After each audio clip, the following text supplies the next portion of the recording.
নমস্কাৰ গাঁও চহৰ জিলা খবৰ ষ্টুডিঅ'ত প্ৰস্মিতা গোস্বামী শিলচৰত জঘন্য দলবদ্ধ ধৰ্ষণ কাণ্ড প্ৰেমিকৰ সন্মুখৰ পৰাই বলপূৰ্বক উঠাই নিয়ে এগৰাকী যুৱতীক দলবদ্ধ ধৰ্ষণ কৰাৰ লগতে লুটপাট চলোৱাৰ অভিযোগ ৰামনগৰ বাইপাছত এই নাৰকীয় ঘটনাটি সংঘটিত হৈছে ঘাই পথত বাহন ৰখাই প্ৰেমিক প্ৰেমিকাই কথা পাতি থকাৰ সময়তেই এখন থাৰ বাহনত অহা 7-5 জনীয়া এটা দুৰ্বৃত্তৰ দলে যুৱতীগৰাকীক বলপূৰ্বক টানি আনি দলবদ্ধ ধৰ্ষণ কৰে সোণৰ আঙঠি কাঢ়ি লোৱাৰ উপৰিও প্ৰেমিকৰ একাউণ্টৰ পৰা 10,000 টকা ইউপিআই ট্ৰান্সফাৰ কৰাৰ অভিযোগ উত্থাপিত হৈছে ঘটনা সন্দৰ্ভত শিলচৰ সদৰ থানাৰ অন্তৰ্গত ৰংগীৰখাৰী ট্ৰাফিক আউটপোষ্টত এজাহাৰ দাখিল কৰাৰ পিছতে শিলচৰ আৰক্ষীয়ে তদন্ত আৰম্ভ কৰিছে ঘটনা সন্দৰ্ভত নীলোৎপল দাস নামৰ এজনক গ্ৰেপ্তাৰ কৰাৰ লগতে ধৰ্ষণ আৰু লুটপাট এই দুইটা দিশতে তদন্ত অব্যাহত ৰাখিছে দুৰ্বৃত্তৰ দলটো অহা থাৰ বাহনখনো জব্দ কৰিছে আৰক্ষীয়ে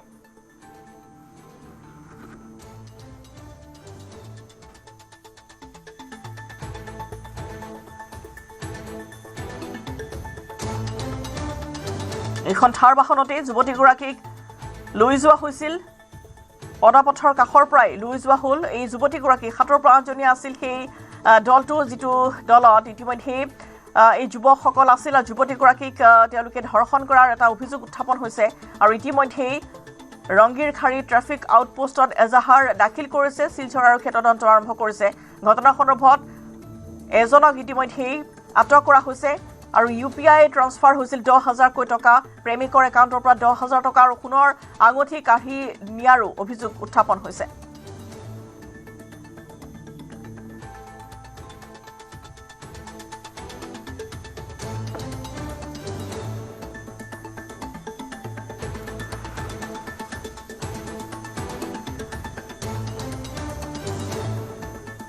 শিলচৰ বাইপাছৰ এটা কেছ হৈছিলে এইটো অলৰেডি কেছ ৰেজিষ্টাৰ হৈছে 1 person অলৰেডি এৰেষ্টেড আৰু এজন পাৰ্সন আজি শ্বৰ্ট এৰেষ্ট হ'ল সেম কেছত আৰু আমাৰ এটা ৰিকুৱেষ্ট পাব্লিকলৈ থাকিব যে কেছটো অলৰেডি আণ্ডাৰ ইনভেষ্টিগেশ্যন আছে ভিক্টিমৰ মেডিকেল আমি কৰাইছোঁ ডেট ৰিপৰ্ট ইজ অলছ' এৱেইটেড তো এই বস্তুটো যাতে পাব্লিকে আনভেৰিফাইড ইনফৰমেশ্যনখিনি যাতে শ্বেয়াৰ নকৰে বিকজ বস্তুটো আণ্ডাৰ ইনভেষ্টিগেশ্যন আছে আৰু আমি গোটেইকেইটা এংগল চাই আছোঁ যোনটো extortion, rape and some other angles যোনটো থাকিব পাৰে কেছত তো till the investigation is clear তো আমি পাব্লিকক ৰিকুৱেষ্ট কৰিম দে শুড বি কাম আৰু একো এনেকুৱা পেনিক কৰিব লগা নাই তো আমাৰ এৰেষ্ট যোনখিনি বাকী আছে সেইখিনি ইমিডিয়েটলি হ'ব মেডিকেল রিপোর্ট এখনো পুলিশের কাছে আসেনি সেই মেডিকেল রিপোর্ট পাওয়ার পর পুলিশ ফার্দার ইনভেস্টিগেশন করবে একজন আসামি ওনারা অ্যারেস্ট করেছেন এবং ফার্দার ইনভেস্টিগেশন আমাদেরকে এসপি মহোদয় বলেছেন যে ওরা যত তাড়াতাড়ি সম্ভব এই ইনভেস্টিগেশন শেষ করবেন এবং এ ব্যাপারে দোষী যারা আছে সেই দোষীদেরও অ্যারেস্ট করা হবে ওড়িশাৰ কটকত খনি বিভাগৰ উপ সঞ্চালকৰ ঘৰত ডুমে ডুমে উদ্ধাৰ হৈছে টকা উপ সঞ্চালক দেৱব্ৰত মহান্তিৰ ঘৰৰ পৰা জব্দ কৰা হৈছে নগদ 4 কোটি টকা ওড়িশা মুখ্যমন্ত্ৰী তদাৰকী কুখে লগতে জব্দ কৰিছে 36 গ্ৰাম সোণ ভুৱনেশ্বৰ শ্ৰী বিহাৰৰ পাটিয়াৰ ফ্লেট আৰু কটক ভদ্ৰাকৰ মাথা চাহিৰ ঘৰত অভিযান চলাইছিল মুখ্যমন্ত্ৰী তদাৰকী কুখে দেৱব্ৰত মহান্তিৰ কটকৰ কাৰ্যালয়তো চলিছিল অভিযান ওড়িশাৰ ইতিহাসত প্ৰথমবাৰৰ বাবে মুখ্যমন্ত্ৰী তদাৰকী কুখে জব্দ কৰিছে বৃহৎ পৰিমাণৰ ধনৰাশি উল্লেখযোগ্য যে এজন কয়লা ব্যৱসায়ীৰ পৰা 30,000 টকা উৎকোচ লৈ হাতেলতে গ্ৰেপ্তাৰ হৈছিল দেৱব্ৰত মহান্তি তাৰ পিছৰে পৰা দেৱব্ৰত মহান্তিৰ কাৰ্যালয়ৰ লগতে আন তিনিটাকৈ স্থানত অভিযান চলাইছিল মুখ্যমন্ত্ৰী তদাৰকী কুখে মহান্তিৰ কাৰ্যালয়ৰ পৰা প্ৰথমে তদাৰকী কুখে জব্দ কৰিছিল 1,20 লাখ টকা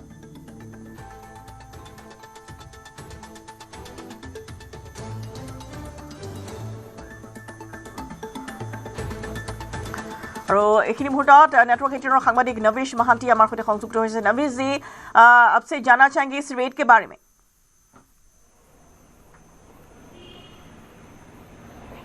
देखिए रश्मिता अभी हम वही माइनिंग ऑफिस में जहां पे ये कल रेड हुआ था और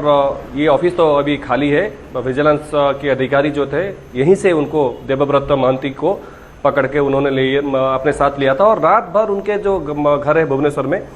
वहाँ पे छानबीन रात भर हुआ था और चौंका देने वाला वाकया देर रात सामने को आया, जब उनके एक अलमारी को खोला गया और उसमें 2 ट्रॉली बैग मिले और 2 ट्रॉली बैग को खोलने के बाद जो नज़ारा सामने था उसको देख के हक्का बक्का रह गए विजिलेंस के जो अधिकारी थे, क्योंकि 1-2 करोड़ नहीं 4 करोड़ से ज़्यादा की कैश वहाँ उनको मिला। और अभी भी थोड़ी देर पहले उनके जो कैश की जो गिनती है अभी ख़त्म हो चुकी है, तो 4 करोड़ की बात अभी पुष्टि हो चुकी है। फिलहाल अगर उनके बारे में ये बताया जा रहा है कि 2 साल बाद वो रिटायर करने वाले थे। इससे पहले जितना भी हो सके ये जो काला धन है ये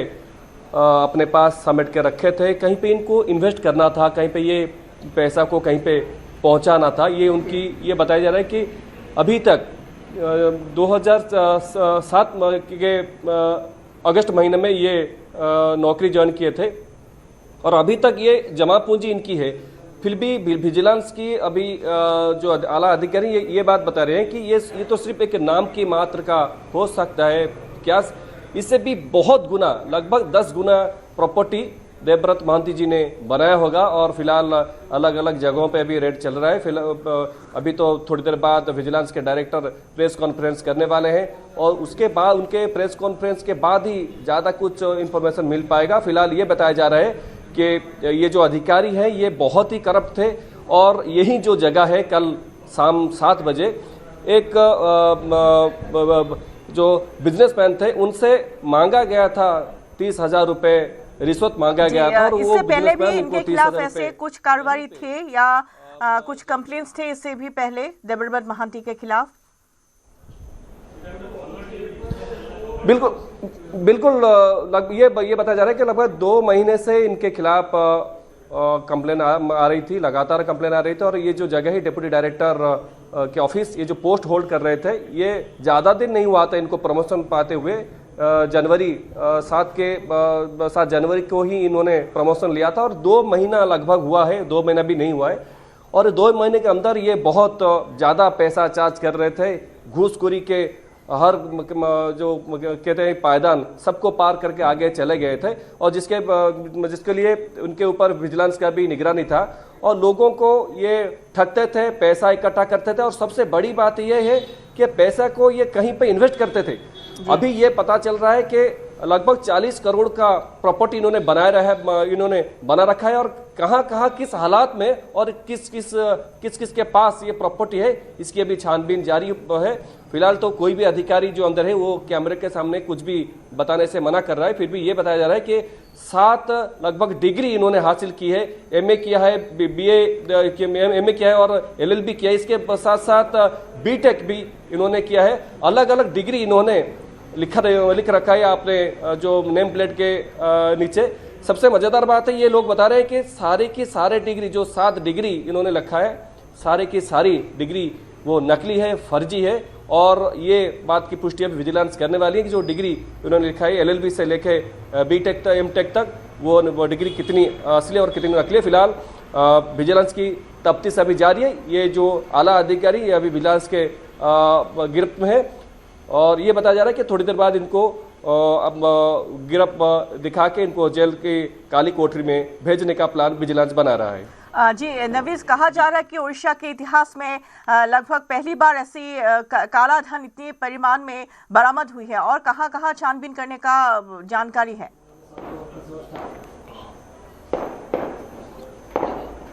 देखिए उड़ीसा विजिलेंस अगर हम देखें लगातार 3-4 साल से बहुत बड़ी मुहिम छिड़ी रखी है, जीरो टॉलरेंस की नीति अपनाई हुई है। इससे पहले जो सबसे ज़्यादा पैसा मिला था कार्तिकेश्वर राहुल उनका नाम था और 2022 में इनके घर से 3 करोड़ 41 लाख रुपया मिला था। फिलहाल 2022 से अब तक 2026 तक ये आंकड़ा को कोई भी अधिकारी पार नहीं किया था कार्तिकेश्वर राहुल का, मगर 4 करोड़ का जब कैश इनके घर से मिला देवव्रत महंती के घर से, तो उन्होंने ये सारे रिकॉर्ड को तोड़ दिया है। विजिलेंस के जो आला अधिकारी उनके साथ जो बातचीत हो रहा था, विजिलेंस के जो हिस्ट्री है, इतिहास है, इतिहास में इतना पैसा विजिलेंस के अधिकारी ने कभी भी इन्होंने नहीं देखा है या फिर जब्त या फिर प्रॉपर्टी उसको सीज नहीं किया है। ये पहली बार है। फिर भी अभी इंक्वायरी या तफ्तीश जारी है और ज़्यादा पैसा मिलने की आसार है। शाम तक ये पता चल पाएगा कि कहाँ और किस हालात में किस के पास ये पैसा और पैसा देवव्रत महंती जी ने ये छिपा के रखा हुआ है। जी शुक्रिया आपका नवीश और नेटवर्क 18 সাংবাদিক নवीশে ইতিমধ্যে জনাইছে যে এয়া মাত্ৰ কিছু সংখ্যক নগণ্য এটা টকাহে উদ্ধাৰ কৰা হৈছে যেহেতু ইয়াতকেও আৰু বহু গুণ তেওঁ ধন তেওঁ হয়তো আন কোনো স্থানত তেওঁ হয়তো বিনিয়োগ কৰিছিল তেনেধৰণৰ তথ্য পোৱা গৈছে সৰ্বমুঠ 4 কোটি টকা বৰ্তমান জব্দ কৰা হৈছে আৰু অৱসৰ ল'বলৈ মাত্ৰ 2 বছৰ তেওঁৰ বাকী আছিল আৰু উৰিষ্যাৰ ইতিহাসত প্ৰথমবাৰৰ বাবে এনেদৰে মুখ্যমন্ত্ৰী তদাৰকী কোষে এই বৃহৎ পৰিমাণৰ ধন জব্দ কৰিছে আৰু বিগত 2 মাহৰ পৰা তেওঁৰ বিৰুদ্ধে ধাৰাবাহিক অভিযোগ উত্থাপন হৈ আহিছিল যে বৃহৎ পৰিমাণৰ তেওঁ উৎকোচ লৈ আহিছে এগৰাকী কয়লা ব্যৱসায়ীৰ পৰা 30,000 টকা উৎকোচ লোৱাৰ সময়ছোৱাতে এনেধৰণে হাতেলোতে গ্ৰেপ্তাৰ হৈছে দেৱব্ৰত মহান্তি আৰু তাৰ পিছতে তেওঁ কাৰ্যালয়ৰ লগতে আন 3টা স্থানৰ পৰা অভিযান চলাই ইতিমধ্যে এই বৃহৎ পৰিমাণৰ ধন জব্দ কৰিছে মুখ্যমন্ত্ৰী তদাৰকী কোষে ফলে গৌৰৱ গগৈৰ বাসগৃহৰ সন্মুখত নিশা কংগ্ৰেছীৰ প্ৰতিবাদ দলগাঁও সমষ্টিৰ ৰাইজৰ দলক এৰি দিয়াৰ বাবে ক্ষোভ প্ৰকাশ দলগাঁও এৰি নিদিয়াৰ হুংকাৰেৰে গৌৰৱ গগৈৰ ঘৰৰ সন্মুখতো প্ৰতিবাদী কাৰ্যসূচী কোনো কাৰণতে দলগাঁও ৰাইজৰ দলক এৰি দিবলৈ সন্মত নহয় তৃণমূল কৰ্মী নিশা শতাধিক দলগাঁও কংগ্ৰেছ কৰ্মীয়ে সাব্যস্ত কৰিছে প্ৰতিবাদ গুৱাহাটীৰ গৌৰৱ গগৈৰ অজন্তা পথৰ ঘৰৰ সন্মুখত প্ৰতিবাদ স্ক্ৰিনিং কমিটিৰ বৈঠক সামৰি দিল্লীৰ পৰা উভতি আহিছিল গৌৰৱ গগৈ তাৰ পিছতে দলীয় কৰ্মী বিদ্ৰোহৰ সন্মুখীন হ'ব লগা হ'ল গৌৰৱ গগৈ যিহেতু ইতিমধ্যে কংগ্ৰেছত বিদ্ৰোহে দেখা দিছে আৰু এতিয়া কংগ্ৰেছৰ আভ্যন্তৰতে কেনেধৰণৰ কণ্ডল হৈছে বা কংগ্ৰেছৰ এই শীৰ্ষ নেতৃত্বৰ কেতবোৰ সিদ্ধান্তক লৈ বিবুধিৰ পৰিছে বৰ্তমান তৃণমূল কৰ্মীসকল তেওঁলোকে ইচ্ছা প্ৰকাশ কৰিছিল যে দলগাঁও সমষ্টিটো তেওঁলোকৰ লগতে থাকক কিন্তু কালিৰ দিনটোত ৰাইজৰ দলৰ সৈতে যি বুজাবুজি হৈছিল তাৰ পিছতে ৰাইজৰ দলক দলগাঁও সমষ্টি এৰি দিয়াৰ বাবে এনেদৰে ক্ষোভ ব্যক্ত কৰিছে এই সকল তৃণমূল কৰ্মীয়ে দলগাঁও এৰি নিদিয়াৰ হুংকাৰেৰে গৌৰৱ গগৈৰ ঘৰৰ সন্মুখত এই প্ৰতিবাদী কাৰ্যসূচী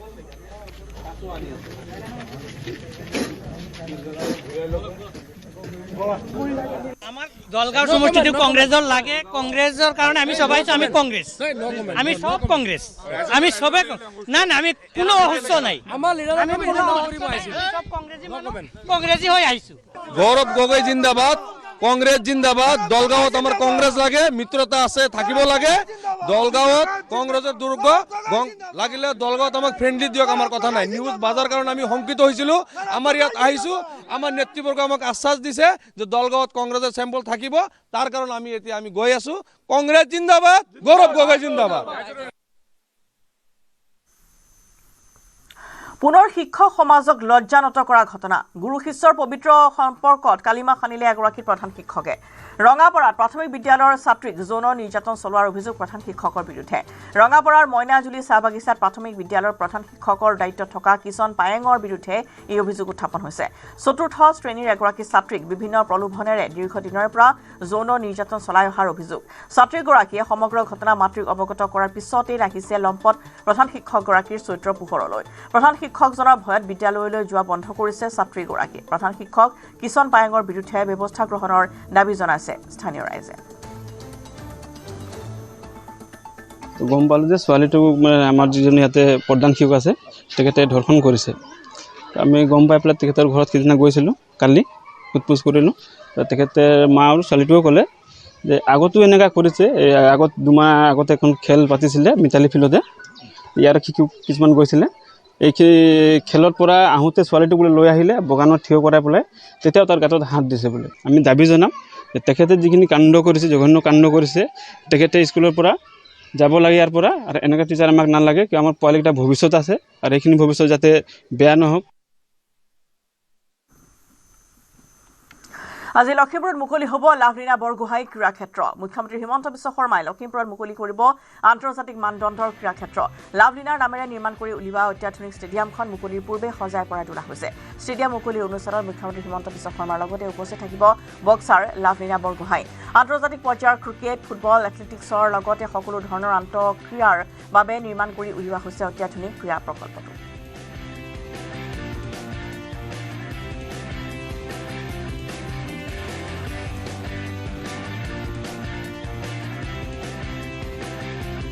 ইনডোৰ আউটডোৰ সকলো ধৰণৰ খেলৰ বাবে ইতিমধ্যেই এই ষ্টেডিয়ামটো নিৰ্মাণ কৰি তোলা হৈছে আৰু 5টা বছৰৰ ভিতৰতে 120 কোটি টকা ব্যয় সাপেক্ষে নিৰ্মাণ কৰি তোলা হৈছে অত্যাধুনিক এয়া ক্ৰীড়াক্ষেত্ৰ আৰু লখিমপুৰবাসীৰ এটা দীৰ্ঘদিনীয়া সপোন য'ত তেওঁলোকে খেলৰ বাবে বা খেলৰ অনুশীলনৰ বাবে বা এটা খেল চাবলৈ তেওঁলোকে এতিয়া আৰু লখিমপুৰৰ পৰা বাহিৰলৈ যোৱাৰ কোনো প্ৰয়োজনীয়তা নাই যিটো লখিমপুৰত থাকিয়ে এখন সুন্দৰ মেচ তেওঁলোকে উপভোগ কৰিব পাৰিব। এই অত্যাধুনিক ষ্টেডিয়াম এখন মুকলি কৰি দিয়া হৈছে। লাভলীনা বৰগোহাঁই নামত এই ক্ৰীড়া ক্ষেত্ৰ মুকলি কৰা হৈছে।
উন্নয়নৰ টোপোলালৈ যোৰহাটৰ মুখ্যমন্ত্ৰী হিমন্ত বিশ্ব শৰ্মা আজি শুভ উদ্বোধন কৰিব উত্তৰ পূৰ্বাঞ্চলৰ প্ৰথমখন মহিলা বিশ্ববিদ্যালয়ৰ নতুন ভৱন। 28 কোটি টকা ব্যয় সাপেক্ষে যোৰহাটৰ কলিয়াপানী নিৰ্মাণ কৰি তোলা হৈছে এইখন বিশ্ববিদ্যালয়।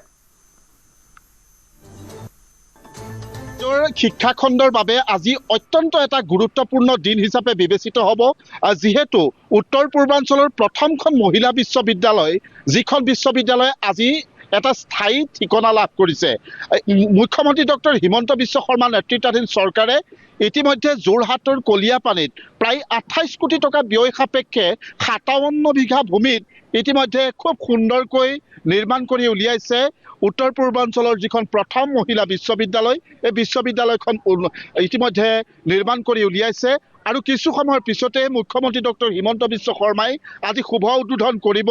আৰু লগে লগে কিন্তু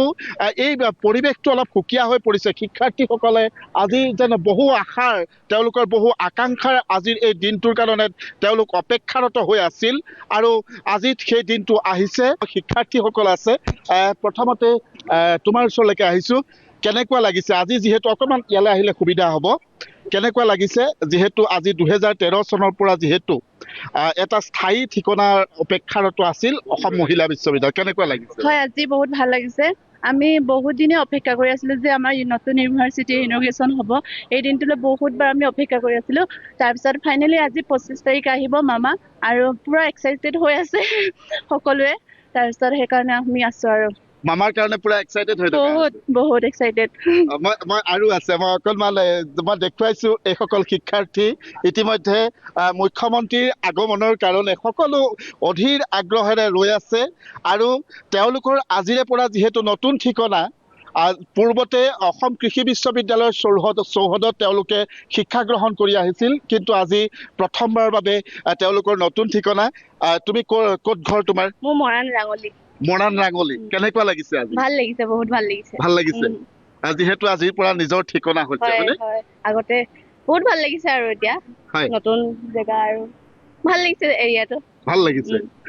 তোমাৰ ক'ত ঘৰ? যোৰহাট তৰাজানত। তৰাজানত। অলপ পিছতে মামা আহিব আৰু মামাৰ কাৰণে সকলো অপেক্ষাৰত। হয়, মামা আহিব আৰু ইমান এখন মানে ইউনিভাৰ্চিটি পাইছোঁ, ইমান ধুনীয়া তেওঁ উপহাৰ হিচাপে দিছে, তেওঁক অশেষ ধন্যবাদ জ্ঞাপন কৰিছোঁ আৰু আমি অপেক্ষা তেওঁলৈ এতিয়া। নিশ্চয় নিশ্চয়, খুব ধুনীয়া লাগিছে। লাগিছেনে নাই নিজৰ বিশ্ববিদ্যালয়খন? লাগিছে, ভাল লাগিছে নে? ক'ত ঘৰ? মোৰ শিৱসাগৰ। শিৱসাগৰত। তোমাৰ ক'ত ঘৰ? যোৰহাট চাৰিঙীয়া। যোৰহাট চাৰিঙীয়া। সকলো অপেক্ষাৰত হয়নে? হয়। ভাল লাগিছে আজি? ভাল লাগিছে, হা, খুব ভাল লাগিছে। তোমাৰ ক'ত ঘৰ? মোৰ ঘৰ তিতাবৰ। তিতাবৰত। যিহেতু আজিৰে পৰা অসম মহিলা বিশ্ববিদ্যালয়ৰ এটা সুকীয়া ঠিকনা, নতুন ভৱন, নতুন ঘৰ, ভাল লাগিছে? হয়, বহুত ভাল লাগিছে। আমি বহুত সুখী, আমি গৌৰৱ অনুভৱ কৰোঁ। উত্তৰ পূব ভাৰতৰ প্ৰথমখন অসম মহিলা বিশ্ববিদ্যালয়ত পঢ়িবলৈ পাইছোঁ, বহুত সুখী। কোন ডিপাৰ্টমেণ্টৰ? ছচিয়লজি। কি ক'বা অসম চৰকাৰক, কি ক'বা? এখন খুব আটক ধুনীয়াকৈ নিৰ্মাণ কৰিছে বিশ্ববিদ্যালয়খন। ধন্যবাদ জ্ঞাপন কৰিছোঁ ইমানখিনি সুবিধা প্ৰদান কৰাৰ বাবে। নিশ্চয় নিশ্চয়, মই সকলোকে ধন্যবাদ জনাইছোঁ। অগপৰ সৈতে আসন ভাগ বটোৱাৰাক লৈ প্ৰতিক্ৰিয়া প্ৰকাশ মুখ্যমন্ত্ৰী হিমন্ত বিশ্ব শৰ্মাৰ। আনহাতে 28 ফেব্ৰুৱাৰীৰ পূৰ্বে BPFৰ আসন ভাগ বটোৱাৰাক লৈ আলোচনা কৰা হ'ব। মঙলবাৰে ৰাভা যৌথ মঞ্চৰে সম্পন্ন বিজেপিৰ আলোচনা হ'ব। বিজেপি মিত্ৰজোঁটৰ আসন ভাগ বটোৱাৰাক লৈ মন্তব্য প্ৰকাশ কৰিছে মুখ্যমন্ত্ৰী হিমন্ত বিশ্ব শৰ্মাই। এজিপিৰ লগত আমি আলাপ আলোচনা কৰিব লাগিব আৰু আলাপ আলোচনাটো যোৱাকালি আমাৰ ৰাভা যৌথ মঞ্চৰ লগত প্ৰায় আলোচনা সমাপ্তি হৈছে বিপিএফ দলৰ লগতো 28 তাৰিখৰ আগতে আমি আলোচনা কৰি ল'ম লাহে লাহে আমাৰ ফাইনেলাইজেশ্যনখিনি হোৱাৰ ৰাস্তাত গৈ আছে ৰহবাৰ বিৰোধী দলপতিৰ আসন হেৰুৱাব কংগ্ৰেছে সংখ্যালঘু সমষ্টিতহে কংগ্ৰেছৰ ভাল সংগঠন আছে এইবাৰ সেইকেইটা সমষ্টিত কংগ্ৰেছ জয়ী হোৱাৰ 100% সম্ভাৱনা ৰাইজৰ দল এজেপিক সমষ্টি এৰিলে বিৰোধী দলপতিৰ আসন হেৰুৱাব কংগ্ৰেছে যোৰহাটত কংগ্ৰেছক তীব্ৰ কটাক্ষ মুখ্যমন্ত্ৰী হিমন্ত বিশ্ব শৰ্মাৰ এইবাৰ কংগ্ৰেছে জিকাৰ 100% সম্ভাৱনা সেইকেইটা সিটতে আছে যদি সেইকেইটা সিটো কংগ্ৰেছে ৰাইজৰ দল বা জাতীয় পৰিষদক এৰি দিয়ে অহাবাৰ লিডাৰ অফ অপজিশনৰ পোষ্টটো কংগ্ৰেছৰ লগত নাথাকিব কাৰণ বিৰোধী দলপতি হবৰ কাৰণেও 22টা সিট লাগে যদি ৰাইজৰ দলক 5টা এৰি দিয়ে এজেপিক এটা এৰি দিয়ে ইউডিএফে 2-3টা জিকিলে তেতিয়াহ'লে কংগ্ৰেছে নিশ্চিতভাৱে অহাবাৰ বিৰোধী পক্ষৰ দলপতিৰ আসনখনো তেওঁলোকে নাপাব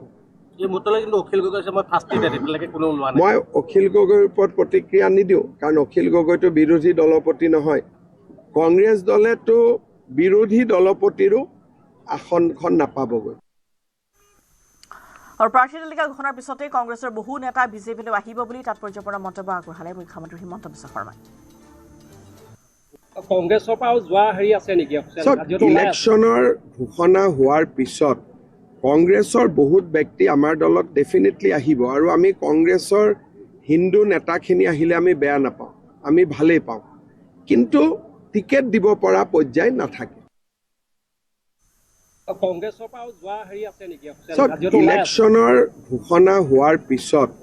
কংগ্ৰেছৰ বহুত ব্যক্তি আমাৰ দলত ডেফিনেটলি আহিব আৰু আমি কংগ্ৰেছৰ হিন্দু নেতাখিনি আহিলে আমি বেয়া নাপাওঁ আমি ভালেই পাওঁ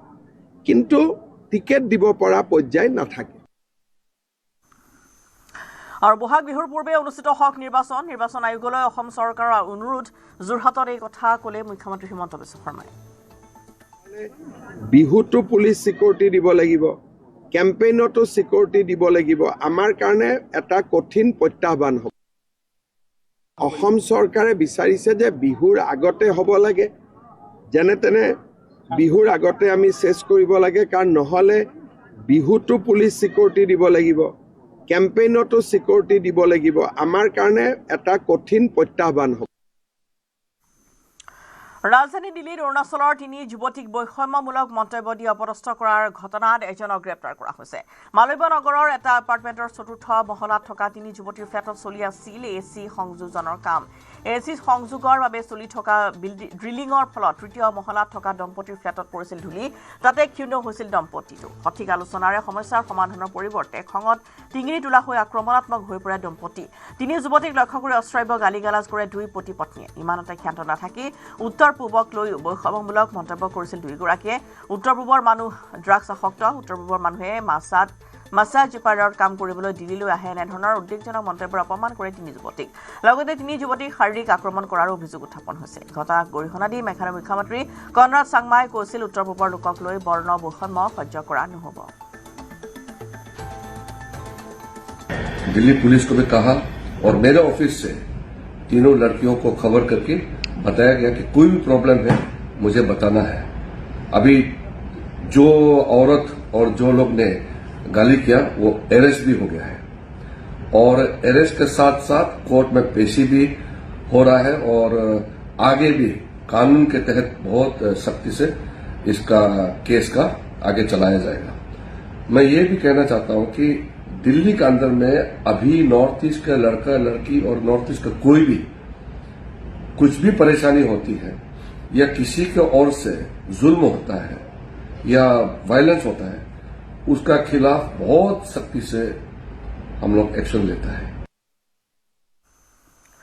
প্ৰধানমন্ত্ৰী মোদীৰ ইজৰাইল ভ্ৰমণ 9 মাহত দ্বিতীয়বাৰলৈ মোদীৰ ইজৰাইল ভ্ৰমণ পুৱাই দুদিনীয়া ভ্ৰমণেৰে ইজৰাইললৈ ৰাওনা প্ৰধানমন্ত্ৰী বিয়লি নেতান্যাহুৰে বাৰ্তালাপ কৰিব মোদীয়ে ইজৰাইলৰ সংসদত সম্বোধন কৰিব প্ৰধানমন্ত্ৰীয়ে প্ৰতিৰক্ষা ব্যৱসায় এআই সন্দৰ্ভত 2 ৰাষ্ট্ৰপ্ৰধানে ল'ব বহু সিদ্ধান্ত ইজৰাইলৰ আইৰন বোমা সন্দৰ্ভত হ'ব বিশেষ আলোচনা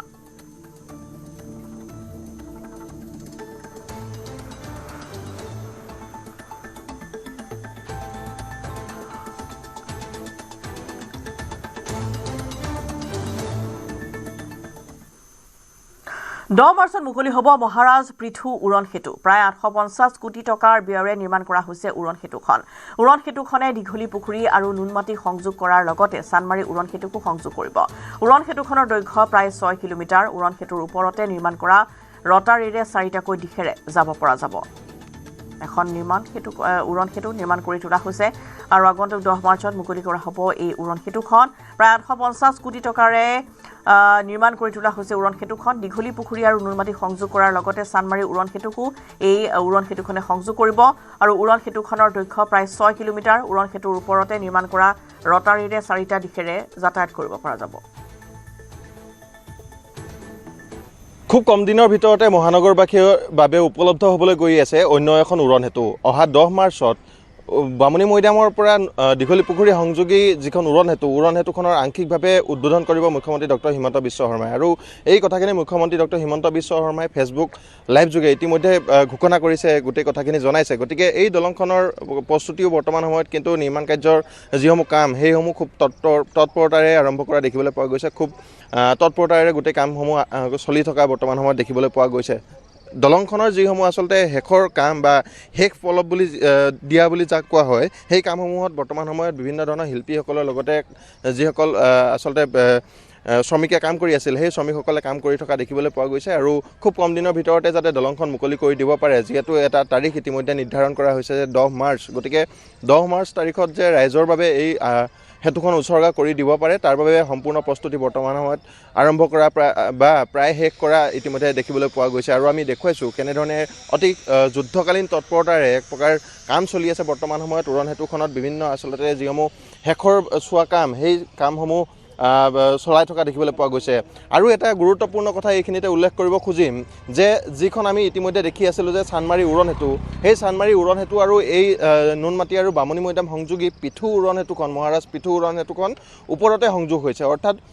উৰণ সেতুৰ ওপৰতে সংযোগ কৰা হৈছে যি সংযোগৰ ফলত এটা চাৰিআলি সদৃশ অৰ্থাৎ ৰটাৰী নিৰ্মাণ কৰা হৈছে ইয়াৰ ওপৰত আৰু যদিহে আপুনি বিভিন্ন স্থানৰ পৰা আহে সেয়া লাগিলে আপুনি গণেশগুৰি দিশৰ পৰা যদি চানমাৰী দিশে আহে তেন্তে সেইখন উৰণ সেতুৰ পৰাই আপুনি নুনমাটি অথবা দীঘলী পুখুৰীৰ দিশে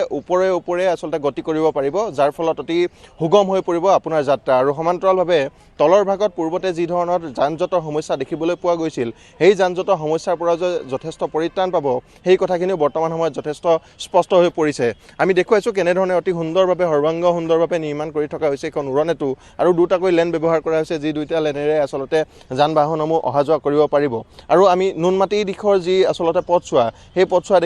দেখুৱাবলৈ যত্ন কৰিছোঁ এই পথছোৱা ইতিমধ্যে কাম যিসমূহ শেষৰ পলে বা শেষৰ যিসমূহ কাম প্ৰায় সম্পন্ন হোৱাৰ পথত আৰু শেষত যি আচলতে সৌন্দৰ্যবৰ্ধনৰ যিসমূহ কাম থাকে সৌন্দৰ্যবৰ্ধনৰ কামসমূহতে বৰ্তমান সময়ত ব্যস্ত হৈ থকা দেখিবলৈ পোৱা গৈছে আৰু সম্পূৰ্ণৰূপে দেখিছোঁ এনেধৰণে ষ্ট্ৰীট লাইটৰো ব্যৱস্থা কৰা হৈছে নিশা যাতে যাতায়াতৰ কোনো অসুবিধা নহয় আৰু সমান্তৰালভাৱে দেখিবলৈও যাতে শুৱনি হৈ পৰে উৰণ সেতুখন তাৰ বাবে বিভিন্ন ধৰণৰ ব্যৱস্থা গ্ৰহণ কৰা আমি দেখিবলৈ পাইছোঁ গতিকে অহা 10 মাৰ্চৰ ভিতৰতে হয়তো এই আচলতে উৰণ সেতুখন খুব মুকলি হ'ব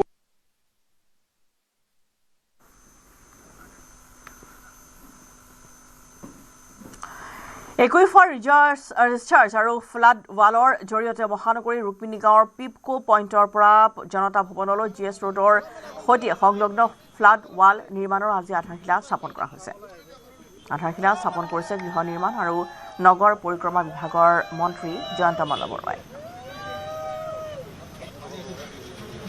অনুষ্ঠানত উপস্থিত থাকে বিধায়ক অতুল বৰা গুৱাহাটী লোকসভা সমষ্টিৰ সাংসদ বিজুলী কলিতা মেধি আৰু মেয়ৰ মৃগেন শৰণীয়া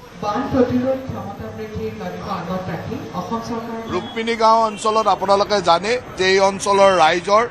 এজাক বৰষুণতে যথেষ্ট হাৰাশাস্তি হৈছিলে সকলোৱে ইয়াৰ পৰা পৰিত্ৰাণ পাব বিচাৰি আছিল আজি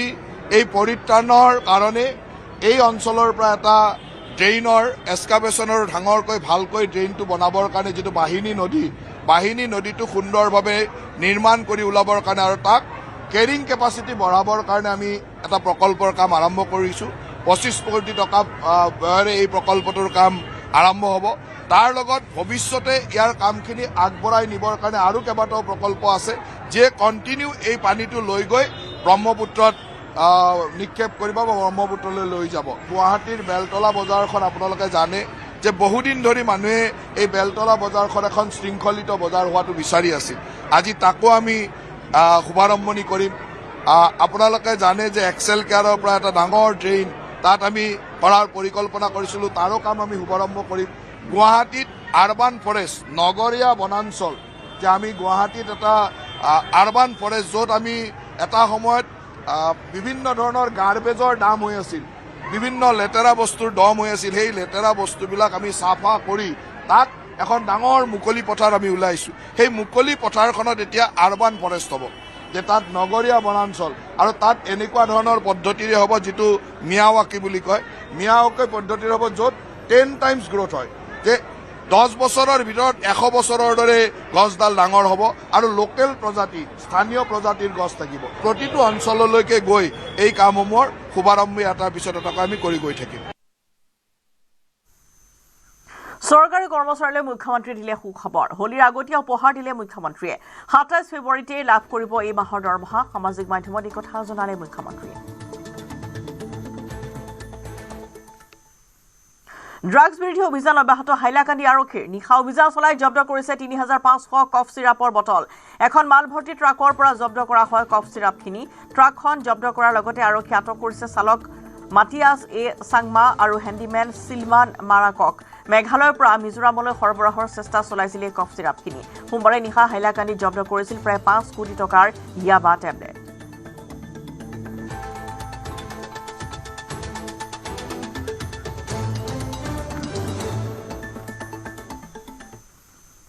ৰহাত সংঘটিত হৈছে ভয়ংকৰ পথ দুৰ্ঘটনা। ৰহাৰ বগৰীগুৰিৰ ৰাষ্ট্ৰীয় ঘাইপথত ৰৈ থকা ট্ৰাকত খুন্দা আন এখন ট্ৰাকৰ। দুৰ্ঘটনাত থিতাতে মৃত্যু হৈছে। দুৰ্ঘটনা সংঘটিত কৰা ট্ৰাকখনৰ চালকৰ। বৰ্তমানলৈ নিহত চালকজনৰ পৰিচয় উদ্ধাৰ হোৱা নাই। গুৱাহাটী অভিমুখী ট্ৰাকখন বিকল হোৱাৰ বাবেই মঙলবাৰে দুপৰীয়াৰ পৰা ৰাষ্ট্ৰীয় ঘাইপথতেই ৰখাই থোৱা হৈছিল। একে দিশৰ পৰা অহা আন এখন ট্ৰাকে নিয়ন্ত্ৰণ হেৰুৱাই পিছফালৰ পৰা খুন্দা মাৰে ৰৈ থকা ট্ৰাকখনত। ইতিমধ্যেই ঘটনাস্থলীত ৰহা আৰক্ষী উপস্থিত হৈ মৃতদেহ উদ্ধাৰ কৰি মৰণোত্তৰ পৰীক্ষাৰ বাবে প্ৰেৰণ কৰিছে।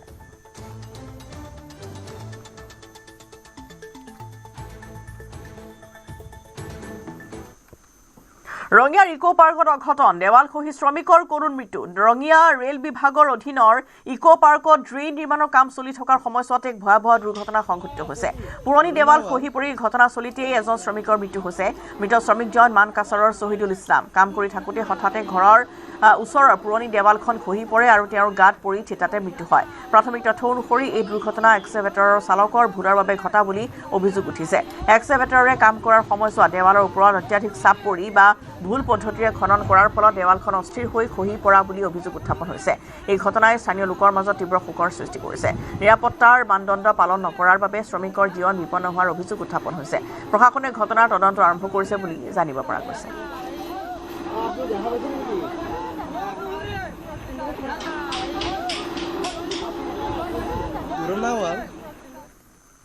অসমীয়া যুৱ মঞ্চ আৰু অসমীয়া মহিলা মঞ্চৰ জনতা ভৱন ঘেৰাও কাৰ্যসূচী। সীমান্ত চিল, অবৈধ বাংলাদেশী বিতৰণ, জুবিন গাৰ্গৰ উচিত ন্যায়ৰ দাবীত প্ৰতিবাদ। দিছপুৰ ছুপাৰ মাৰ্কেটত উত্তাল প্ৰতিবাদ সংগঠন দুটাৰ। জনতা ভৱনলৈ অহাত প্ৰতিবাদকাৰীক বাধা প্ৰদান আৰক্ষীৰ। শীঘ্ৰে দাবী পূৰণ নকৰিলে অনাগত দিনত জংগী আন্দোলন গঢ়ি তোলাৰ হুংকাৰ। মুখ্যমন্ত্ৰীলৈ স্মাৰক পত্ৰ প্ৰেৰণ দুই সংগঠনৰ।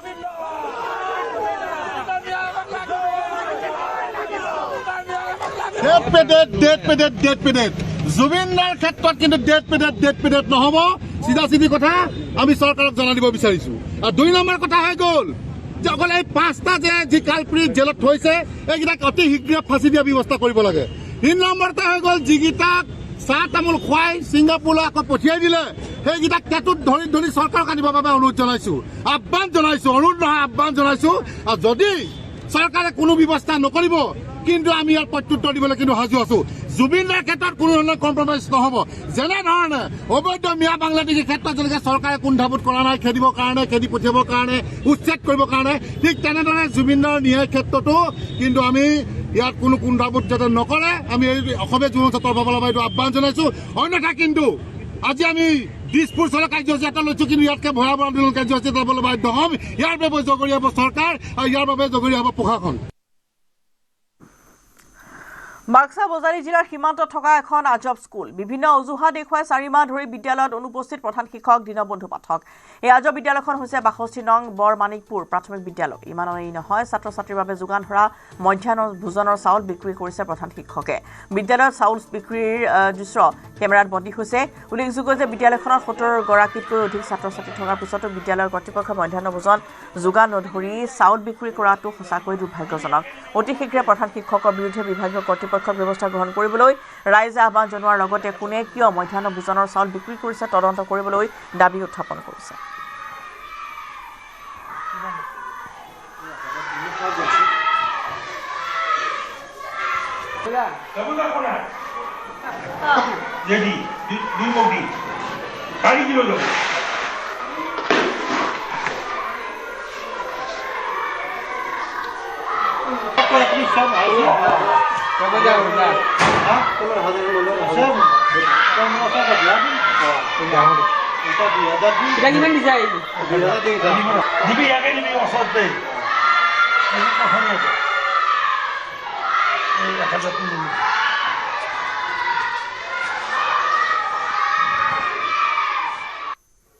হেডমাষ্টাৰ স্কুলত নাহে মই জানাত, আৰু কালি ঘটনা কিবা অলপ শুনছোঁ কিবা চাউলক লৈ পেলাই মই য'ত নেকি ৰিজাল্ট মোৰ বাচ্চাটোৰ ৰিজাল্টটো নিবা আহাতে 4 দিন গেছি মোৰ হেডমাষ্টাৰক লাগ নাপালোঁ। তাৰপিছত খানাটো যিটো চলি ল'ৰা ছোৱালীক খাদ্যটো দিয়ে সপ্তাহত 2 দিন দিয়ে, মানে 1 দিনো দিয়ে। আৰু লগতে কালি চাউল বিক্ৰী কৰা তাৰমানে কথাটো মই সুধিলোঁ। প্ৰমাণ প্ৰুফ আছে, পইচা লোৱা প্ৰুফ আছে। 6 মাহ 5-6 মাহ মান হ'ল আহে। দীনবন্ধু ছাৰ চাৰ্জত বিশেষকৈ সেনেকৈ নাই একো, আমাৰ একো অৰ্ডাৰ পৰা নাই। আমি মানে এছিষ্টেণ্ট চাৰিজনী চলাই আছোঁ, মানে ক্লাছখিনি কৰি আছোঁ। আৰু এটা অভিযোগ আছে মধ্যাহ্ন ভোজন খাদ্যটো কণ্টিনিউ হয় স্কুলত, কিয় কণ্টিনিউটো বিশেষ নাজানো, কিন্তু সেইটো প্ৰেচিডেণ্টে জানিব আৰু ব্লক অফিচাৰ ছাৰে প্ৰেচিডেণ্টক দায়িত্ব দি গৈছে। সপ্তাহ কিমান দিন হয় আপুনি যিহেতু উপস্থিত থাকে? ইয়াতে সপ্তাহত 4 দিন মান হয়।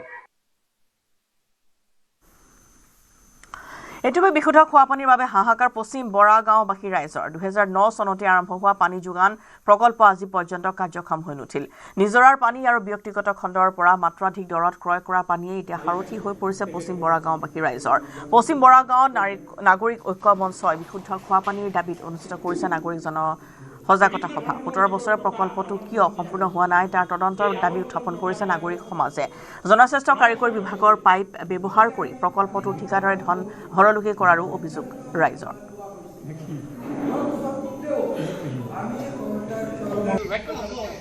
তো 2009 চনৰ পৰা আজি 17 চন, আজি 17 বছৰ পাৰ হ'ল। 2026 চন আহিল, কিন্তু আজিলৈকে গুৱাহাটীবাসীয়ে কিন্তু পানী নাপালে। আমি দেখা পাইছোঁ যে এই ক্ষেত্ৰত বিভিন্ন ধৰণৰ কাৰিকৰী যেনেকৈ অসুবিধা আছে, তেনেকৈ আৰ্থিক মানে তছনছ ইয়াতে হৈছে ইমান বছৰৰ ভিতৰত। কিন্তু আজিলৈকে চৰকাৰৰ ফালৰ পৰা পানী যোগানৰ ক্ষেত্ৰত বিশেষ উদ্যোগ আমি গ্ৰহণ কৰা নাই। মাজে মাজে যদিও চৰকাৰে সময়সীমা দিয়ে, এই যেনেকুৱা কিছুদিন আগতে কৈছিল যে এই লাষ্ট ডিচেম্বৰত পানী যোগান হ'ব, কিন্তু আজিলৈকে দেখিলোঁ পানী যোগানটো হোৱাই নাই। বৰং পানী যোগানৰ কাৰণে যিবোৰ পাইপলাইন তেওঁলোকে লেআউট কৰিছিল, আমাৰ এই ৰাস্তাটোত দেখা পাব আপোনালোকে গ'লে কিছুমান পাইপ আছে, সেইবোৰ পাইপ উঠাই দিছে। গতিকে কোনো ব্যৱস্থা তেওঁলোকে গ্ৰহণ কৰা নাই। এতিয়া হয়তো নিৰ্বাচন আহিছে, এতিয়াও ক'ব যে জুন মাহত পাব, জুলাই মাহত পাব, কিন্তু এনেকুৱা জুন জুলাই ডিচেম্বৰ বহুত পাৰ হৈছে, নাগৰিকসকলে পানী পোৱা নাই। বিধানসভা নিৰ্বাচনলৈ মাজত মাথো কেইটামান দিন থকাৰ মাজতে ৰঙাপাৰাৰ বিধায়ক কৃষ্ণ কমল তাঁতীৰ বিৰুদ্ধে অসন্তুষ্ট হৈ পৰিছে সমষ্টিবাসী। চাহ শ্ৰমিকৰ সুখ দুখৰ খবৰ ল'বলৈ আহৰি নোপোৱা বিধায়ক কৃষ্ণ কমল তাঁতীৰ বিৰুদ্ধে ক্ষোভ। এজন স্থানীয় যুৱকক প্ৰাৰ্থিত্ব দিবলৈ মুখ্যমন্ত্ৰীক আহ্বান চাহ শ্ৰমিকৰ। বিধায়কৰ উদাসীনতাৰ বাবে চৰকাৰী বিভিন্ন আঁচনিৰ পৰা বঞ্চিত একাংশ চাহ শ্ৰমিক। আজিলৈকে নিৰ্মাণ নহ'ল একাংশ চাহ বাগিচাৰ পথ। আজিলৈকে ৰঙাপাৰা সমষ্টিৰ বিধায়ক কৃষ্ণ কমল তাঁতীক দেখা পোৱা নাই মহিলাসকলে। বিধানসভা নিৰ্বাচনত কৃষ্ণ কমল তাঁতীৰ বিপৰীতে এজন ৰঙাপাৰাৰ স্থানীয় ব্যক্তিক প্ৰাৰ্থিত্ব প্ৰদান কৰিবলৈ মুখ্যমন্ত্ৰীক দাবী জনাইছে শ্ৰমিক ৰাইজে।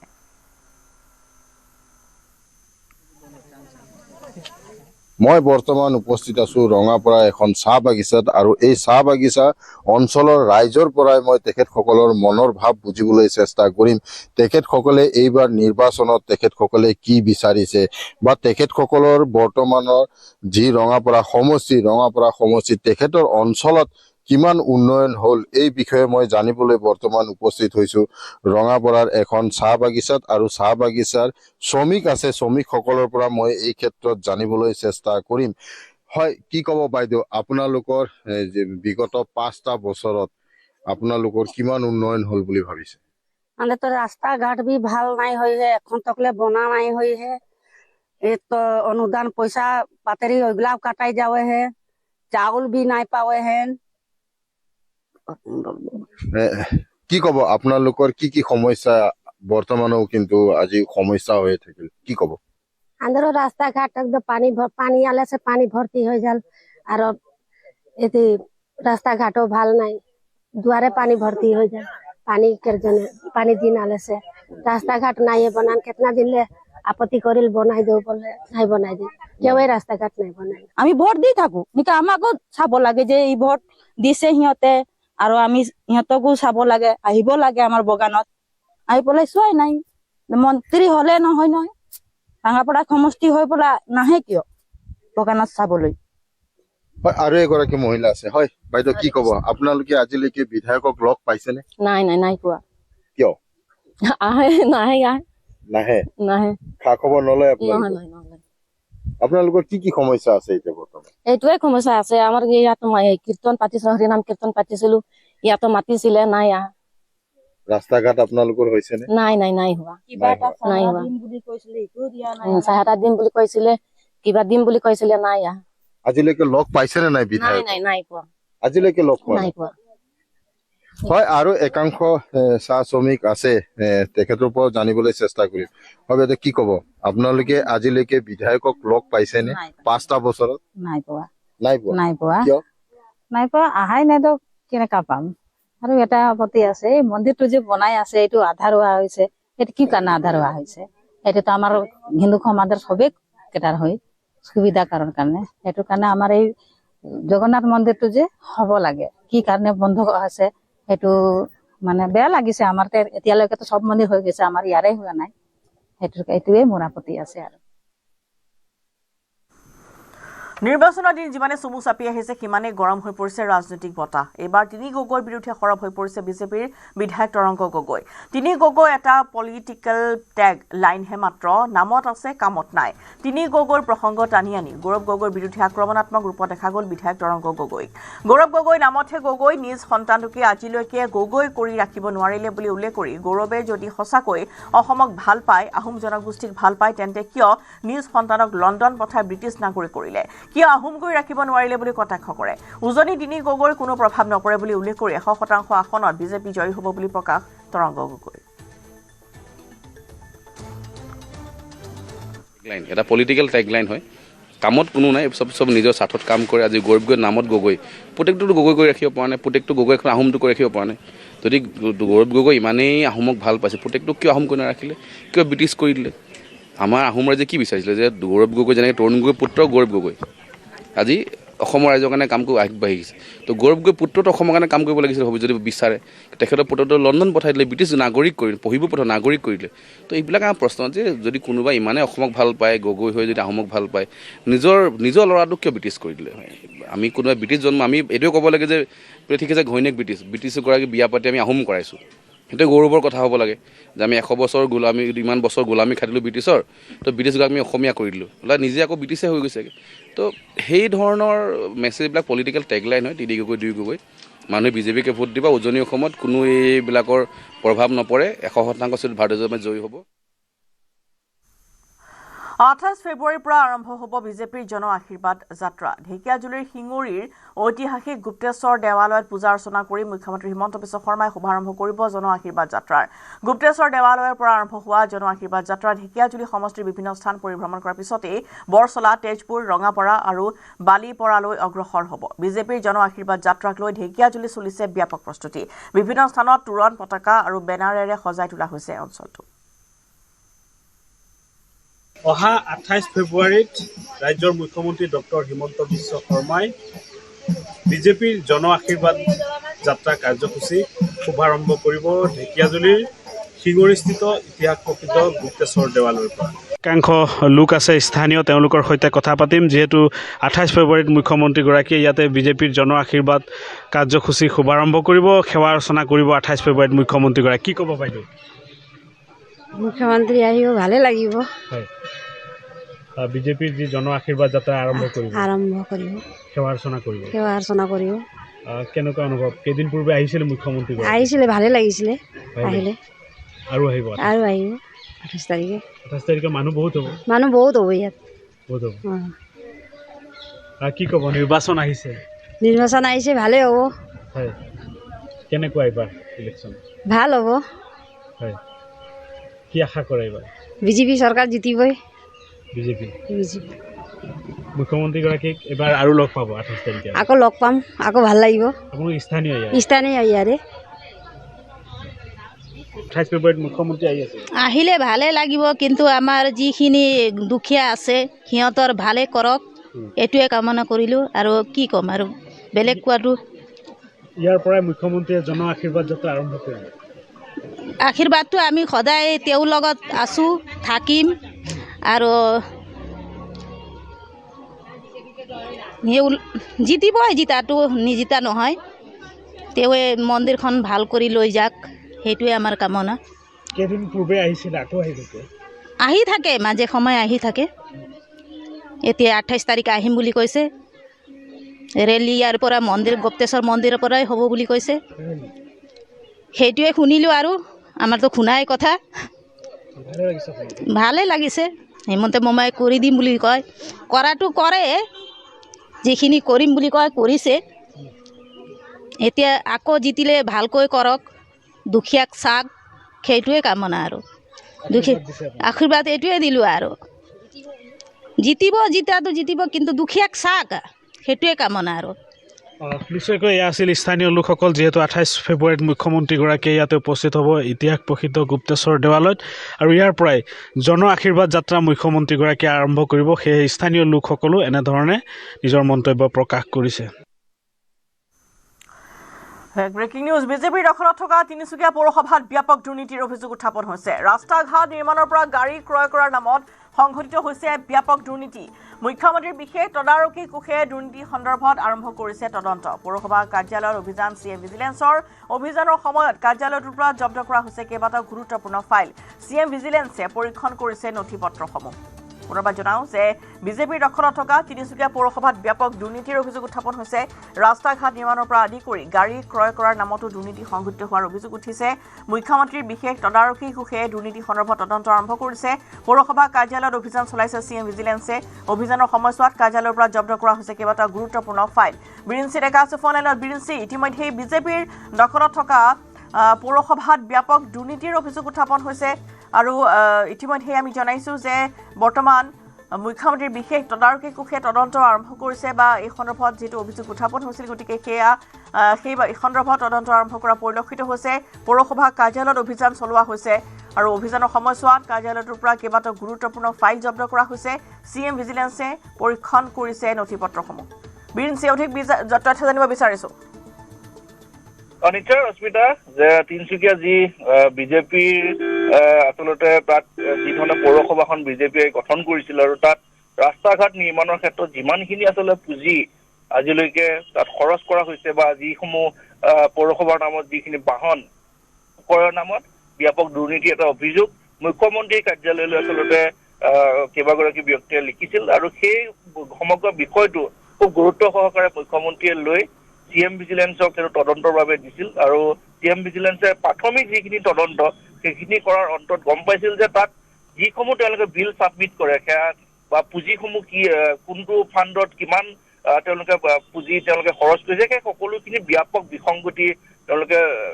পোৱাৰ পাছত চিএম ভিজিলেন্সৰ এটা বৃহৎ দল তিনিচুকীয়ালৈকে গ'ল আৰু তাত গৈ বিভিন্ন ধৰণৰ গুৰুত্বপূৰ্ণ ফাইল য'ত আচলতে সেই বাহন ক্ৰয় বা ৰাস্তা ঘাট কাৰণে যিখিনি চেংচন কৰিছিল সেই নথিপত্ৰসমূহ জব্দ কৰিছে আৰু বহুখিনি নথিপত্ৰ তেওঁলোকে জব্দ কৰি এতিয়াও ভেৰিফিকেশ্যন কৰি আছে যে কোনটো পথৰ নামত কিমান তেওঁলোকে পুঁজি আবণ্টন দিছিল কোনখন বাহনৰ নামত কিমান টকা তেওঁলোকে দেখুওৱা হৈছিল প্ৰকৃততে সেই বাহনখনৰ মূল্য কিমান আৰু সেইটো চৰকাৰীভাৱে কিমান টকা দি আছে সেই সকলোখিনি ভেৰিফিকেশ্যন এই মুহূৰ্তত কৰি থকা হৈছে গতিকে এটা ব্যাপক দুৰ্নীতি যে সংঘটিত হৈছিল পৌৰসভাখনক এইটো নিশ্চিত গতিকে খুব কম সময়ৰ ভিতৰত সেই তদন্ত প্ৰক্ৰিয়া শেষ হোৱাৰ পাছত হয়তো তাৰ যিকেইগৰাকী দায়িত্বপ্ৰাপ্ত বিষয়া বা যিকেইগৰাকী ঠিকাদাৰে সেই কামখিনি কৰিছিল তেওঁলোকক অতি শীঘ্ৰে তলব কৰিব আৰু তেওঁলোকক যেতিয়া জেৰা কৰিব তাৰ পাছত স্পষ্ট হ'ব যে আচলতে সেই পৌৰসভা বিলাকলৈ যিসমূহ আচলতে ফাণ্ড যায় সেই ফাণ্ডসমূহ যে হকে বিহকে বা একাংশ লোকে যে আত্মসাৎ কৰে সেই কথাখিনি স্পষ্ট হ'ব। ধন্যবাদ জনাইছোঁ বীৰেন আপোনালৈ। আৰু ইয়াৰ লগতে সামৰিছোঁ গাঁও চহৰ জিলাৰ খবৰ। নমস্কাৰ।